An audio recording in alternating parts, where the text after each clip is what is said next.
Hello, everyone, and welcome to the latest edition of AASCENTV, Life on the Autism Spectrum. I am your co-host for this week, Jennifer Brooks, And and I'm co-hosting with me today is Stacy Kennedy. Stacy, tell us about your shirt you're wearing today. Thank you, Jennifer Brooks. I'm here with Jennifer today too as a co-host. And today I'm wearing a shirt that has little Ewoks on it. I'm a big Star Wars fan, and Return of the Jedi is episode 6 is my favorite. And I think as an autism individual, I think that's always been a comfort like to me, and let alone the Star Wars trilogies. And I just feel that there was ways of life in that film, even though it's fiction, has always worked for me, along with just being a fan. So that is little Ewoks. Thank you. Uh, And what is your shirt, Jennifer? Hi, thank you, Stacy. Because we are filming this on Memorial Day weekend, today I am wearing a Memorial Day t-shirt, a bald eagle flying in front of an American flag, and it says, Land of the Free, Home of the Brave. So, So Sarah, why don't you introduce yourself and tell us about your interest in autism? Yeah, I'm suddenly regretting that I'm not wearing a cool t-shirt as well. But um yeah, my name is Sarah Teresa Cook.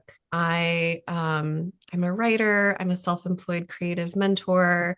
My interest in autism started about 3 years ago when I received a late in life diagnosis, after kind of struggling with some mental health stuff for the majority of my life leading up to then. So, I received this autism diagnosis, and it really just kind of like changed for the better my understanding of myself. It gave me a lot of clarity that I think I had been like really desperately searching for a long time. It also did that thing. I talked to other late diagnosed folks who tell me this as well. It sort of like immediately became a special interest too. It's like we learn about this framework that suddenly gives us all this clarity. And now it's like, I feel like for the past 3 years, I've just wanted to like read every book about autism, talk to every late diagnosed or not late diagnosed person, just like meeting other autistic people, hearing about other people's experiences. It's just, I sort of like can't get enough of it. And then it's neurodivergence in general has shown up in my work as a creative mentor too, where I just sort of naturally find myself working with a lot of neurodivergent clients. And I can speak more about the sort of intersection of creativity and neurodivergence at some point. Yeah, we'd love to hear it. But why don't you start by telling us what exactly is a creative mentor? Yeah, I mean, my bluntest answer is like I just made it up. It's a job I made up. I'm a coach too, right? Like I think it's more, there's a lot more talk around like coaching right now. I like the language of mentorship because it feels a little more collaborative and like relationship forward to me than some of the ways that I see people talking about like coaching and life coaching. But really, at the end of the day, I'm entering into these like intimate one-on-one relationships with other people who they're neurodivergent or they're tenderhearted or they're really sensitive. And they either are writers or they want to be writers, or like maybe they have been creative their whole life, but they're not like quite having enough time and space for it. There's some kind of need to like rejuvenate their relationship to their creativity, right? Sometimes it's like, oh, the person has been trying to write a book for 10 years and they just like can't do it and they need help doing it. Sometimes it's like someone is just needing to like kind of revamp their practices. Sometimes, I end up working with people who've recently received a diagnosis of autism or ADHD, and they're starting to understand like, whoa, my neurodivergence and my needs play a role in my creative practices, and I need help like coming up with practices and habits and like ways of working that actually work for me. And so we work together really intimately to sort of create that for them. It's a little bit of, it's a lot of practical work for sure, habits and skills, and certainly I'm reading people's writing and giving them like strengths-based feedback and helping them notice what their skills are and helping them hone their voice. So it's a lot of practical stuff. But there's all this like emotional, and I would even say like spiritual stuff too, right? It's thinking about a sense of purpose. It's in some cases, it's like holding space to write about things that are really sensitive and emotional. And someone needs not just like a good editor, but like an emotionally attuned peer who's going to like hold a kind of trauma informed space for us to talk about creativity and all the tender stuff that intersects with our creativity. So it's a pretty like holistic relationship that we enter into. Beautiful. Thanks. So another question I want to ask is, what do you think is the connection between autism and creativity? Because on one side, you have the stereotype of autistic people being mechanical and robotic and don't really know what creativity is or how to do it. And then you have the savant stereotype of Stephen Shore, the one who can draw the complete map of Paris after flying over it once. Most autistic people are not like that, but what do you Yeah. think? Yeah, I mean, anytime I'm thinking about the word stereotype, I'm thinking about the writer Chimamanda Ngozi Adichie, who says this amazing thing that, the problem with stereotypes is not that they're like completely devoid of truth, it's that they're not the whole story. So, like, just naming that, first of all, yeah, what I have found, and I've found this to be true for me, and I in the past 3 years have heard this from a lot of other people, is that there can be this quality to the autistic experience where like I feel like I'm a very porous person. I sometimes feel like my sense of self is a little like hard to pin down, right? I'm in my head a lot. I'm not always in my body a lot. There are things that help me to be in my body more, pressure, moving really fast, but like my baseline, there's this sort of like wiggliness. When I write, I feel like, there she is. There's like this sense of like myself can gather on the page when I'm writing or I'm engaging in creativity in some way. It feels a little bit therapeutic. It also feels a little bit like magic, to be honest.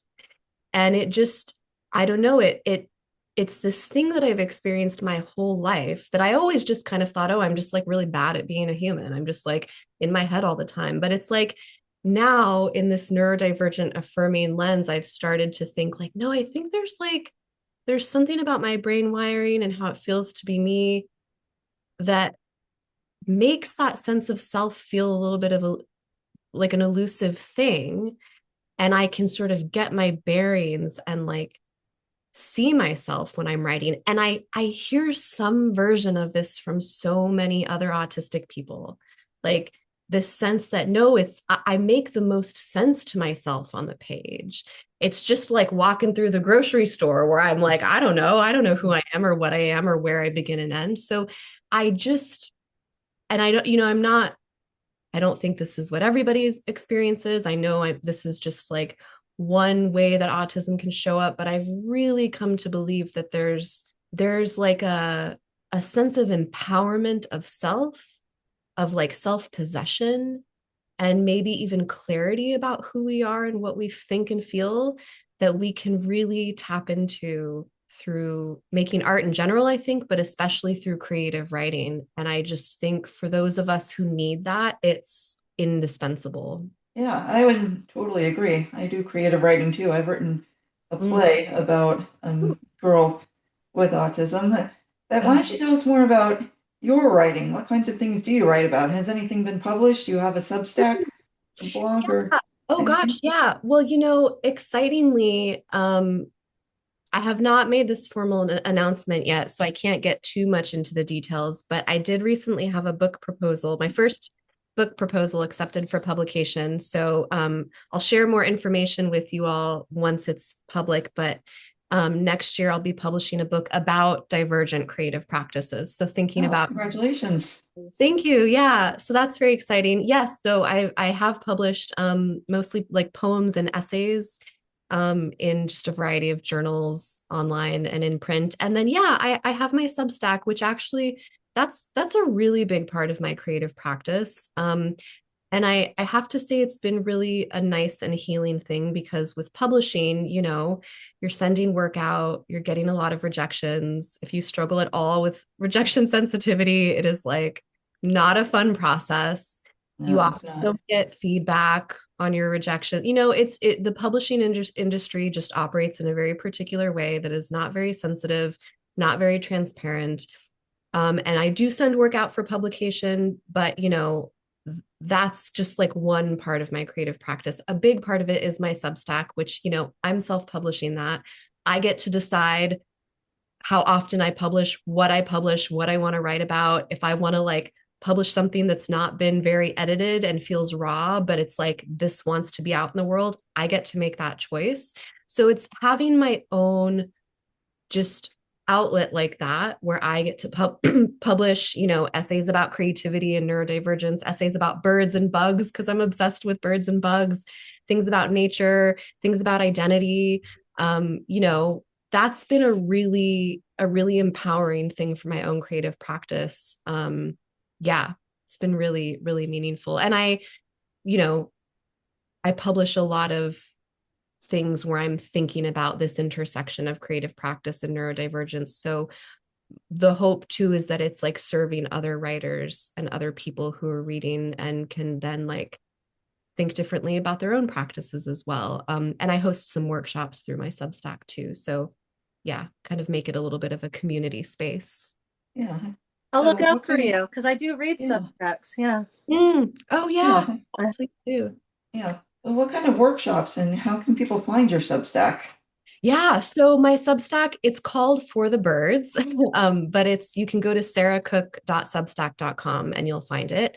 Um, yeah, once a month I host a virtual workshop. It looks really different from month to month. This month we're actually doing a little bit of an anti-productivity experiment. We're gonna meet for an hour and we're gonna do nothing. We're just gonna like hang out and like literally do nothing and see if like Oh, any creative ideas want to show up. And it's gonna be a little bit of a playful experiment. We've done, you know, mini writing marathons where I walk us through some guided prompts. We've had guest facilitators. So, like one time I had a guest facilitator who came in and talked about, she's like a feng shui expert. So, she talked about organizing your physical space in a way that promotes more creative ease, but also is like neurodivergent friendly. Yes. Yeah, we had someone come in and talk about wildness, like tapping into our innate wildness and using the natural world and you know our like outdoor surroundings to like inspire the things we write. So it's, you know, the topics go in a lot of different directions. I think like the thread running through all of them is I really aim to hold a very, again, trauma informed, strengths based space. It's a really inclusive space. I'm really vocal about like, show up how you are. Camera off is fine. You're not obligated to participate. You're not obligated to be here in any way that's hard for you. Like, I know what it feels like to struggle in group spaces or feel like you have to perform or mask. And so I really go out of my way to make it clear like, hey, this is a gentle, nourishing way to be in a really kind, intentional community once a month and do something really nourishing for your creativity. That's what we do every month. That looks very different, but that's the thread running through all of it. I want to do that. Yeah. Yeah. It's a nice space. Yeah. Yeah. I actually have a question. Would it be okay if we turn, Jennifer, if I could answer yes, yes, it would. one? I read on your website, creative life is your real life and doesn't have to be in competition with your preferences, excuse me, and needs. Did you originate that saying? I did.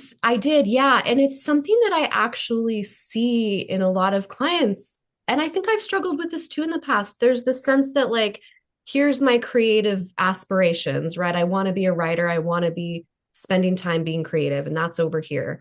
And then over here is my actual life. Whether you're a parent, whether you're struggling with chronic illness or chronic fatigue, maybe you work a job or multiple jobs, you're really busy, right? There's the sense that like that our like creative life is over here and our real life is over here, and that they're like in competition. And Mhm. and I don't want to suggest that that is like blatantly not true, because there are a lot of experiences we have where that's the case. But what I find is often true is those aspects of us don't have to be in competition. We're usually expecting our creativity to look a certain way that's Mhm. neurotypical, that involves like discipline and consistency. And oh, if I'm going to really be a writer, I have to be able to write every day for 3 hours at a time, uninterrupted. It's like, no, you don't have to. I like, we can actually like build a creative life that isn't just in competition with the rest of our life, but that like actually accommodates it. And maybe that looks different than what we've been told. Maybe that looks like writing more Mhm. often.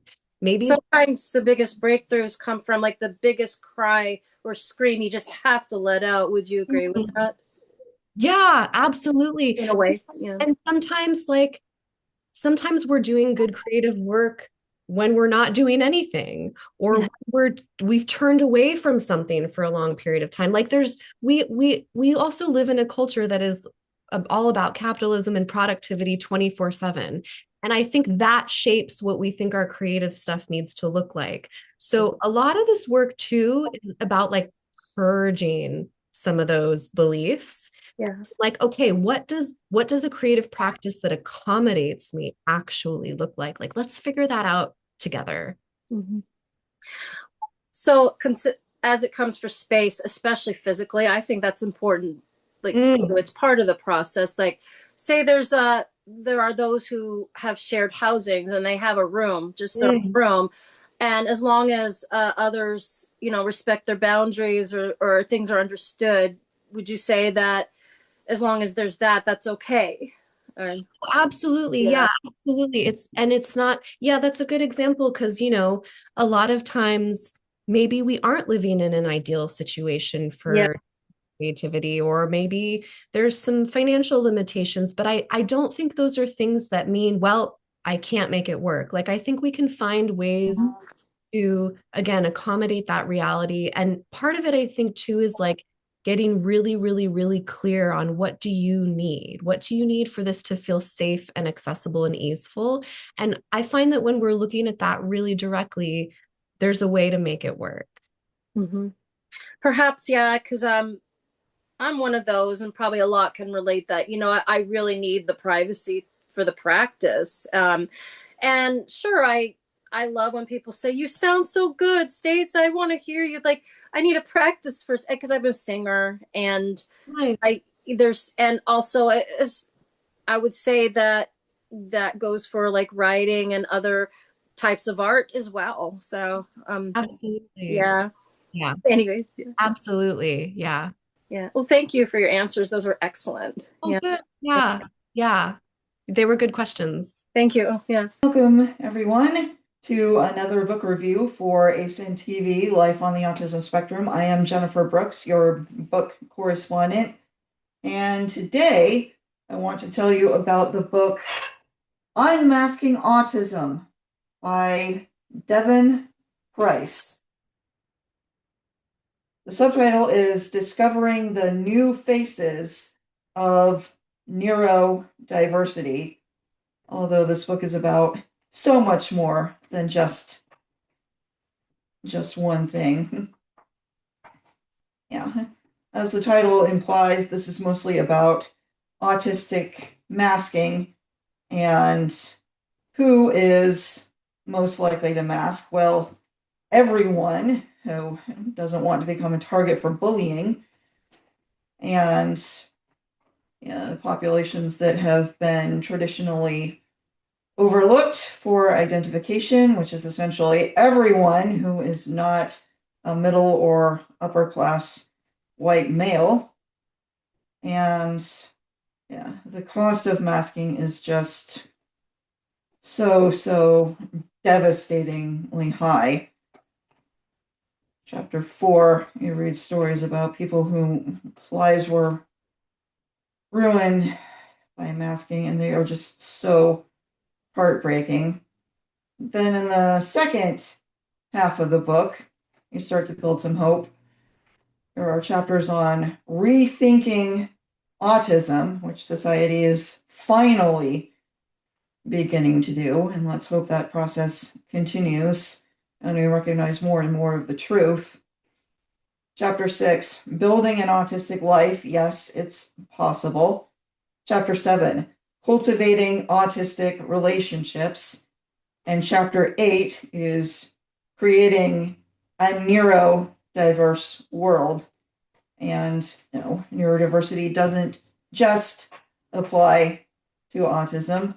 We all have differences in how we think and feel, and those differences should be recognized by our school systems and by society at large. I'm not sure what else I can say about that. So thank you everyone for watching. Until next time, this is Jennifer Brooks for AASCENTV, Life on the Autism Spectrum. Well, folks, that's it for today's edition of AASCENTV, Life on the Autism Spectrum. Thank you for joining us. I am your co-host, Jennifer Brooks. I'm your co-host, Stacey Kennedy. And I'm your guest, Sarah Teresa Cook. And until next time, stay well and stay safe.